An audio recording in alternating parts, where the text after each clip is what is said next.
Alors, cette maison où nous sommes là, elle est à vous?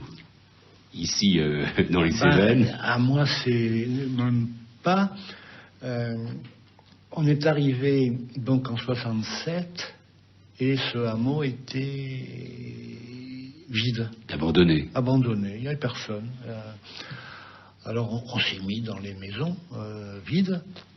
Et il a suffi qu'on s'y mette pour que les propriétaires se rappellent qu'ils étaient propriétaires. Ah oui, ils sont arrivés très vite.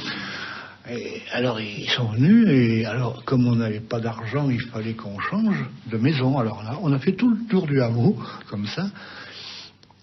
Et puis il s'est trouvé qu'il y avait toujours des propriétaires. Alors, et nous on tenait beaucoup à ce hameau parce que Jean-Marie étant notre maître à penser, là, il y a une grosse fontaine, il y a une fontaine qui coule sans arrêt, et il était là, à la fontaine, voilà. À regarder la fontaine. Ah oui, à regarder la fontaine, comme nous on pourrait regarder je ne sais quoi, qu'on adore, quoi. Il en vivait, voilà, c'était sa vie. Alors, on risquait pas de s'en aller d'ici, parce qu'on ne va pas embarquer la fontaine. Bon, il fallait bien qu'on... Alors, on a réussi à se maintenir, mais ça devenait de plus en plus précaire, jusqu'au jour où j'ai reçu un chèque de 10 millions. 10 millions d'anciens francs. D'anciens francs. Et c'était signé les Pink Floyd. Vous connaissiez les Pink Floyd? Moi, je savais pas ce que c'était. C'est pas vrai. Non, moi non, parce que j'écoute pas beaucoup la radio. La radio, je n'écoute pas la radio. Alors, je Pink Floyd, que c'est que ça? Alors, mais avec moi, il y a quand même des gens plus jeunes qui, eux, sont au courant, et ils m'ont expliqué ce que c'était tout de suite.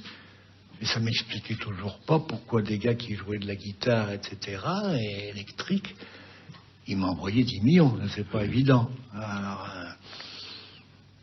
j'hésitais à accepter le chèque parce que je me dis, c'est rare que de l'argent tombe comme ça sans... gratuitement.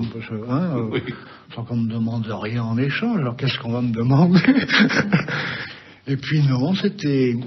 J'ai su après vaguement qu'ils étaient encombrés d'une histoire de fisc ou de passage d'argent en Angleterre et qu'ils s'étaient délestés de ces millions parce que, paraît-il, un des Pink Floyd tout petit avait été comme mutique, qu'il avait un très mauvais souvenir des traitements qu'on lui avait fait subir, et que je ne sais pas qui lui avait appris qu'il y avait ici une démarche où on essayait de respecter un peu le mode d'être de ces enfants-là.